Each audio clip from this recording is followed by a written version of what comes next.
Greetings in doxology. My name is Lise Phomolo. The word about P, just listen. So today I'm going to be walking you guys through the chemical equation of photosynthesis.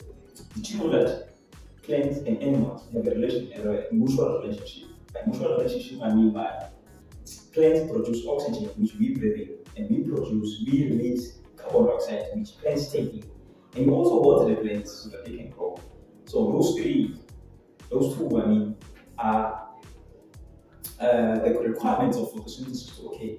And the third one is sunlight, which we humans can produce, but you know that it's produced by the sun itself.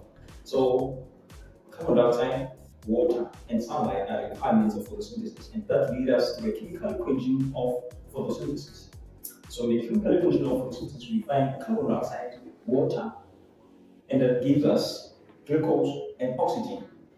So the mutual relationship that we have with plants is that they give us oxygen and glucose, and we give them water and carbon dioxide. So this is the chemical equation of photosynthesis. As you can see, it's carbon dioxide, water, and they give us glucose and oxygen that we consume to make this. And then this is chemically represented. This is carbon dioxide, this is our water, and this is our glucose, and this is oxygen. As you can see, it is balanced, but the question is, how do we balance the chemical equation? If you can come to the right hand side, you see that there's 6 carbons, 12 hydrogens, and 6 oxygen. So we need to make sure that what we find on the left is also on the right. So with the 6, we have to come back and put the 6 so that there can be 6 carbons on the left, as there is 6 carbons on the right. And then we go back to the hydrogens, 12 hydrogens. We need to come back and make sure that there's equal number of hydrogen in both sides, which means we put the 6 times 2 is 12.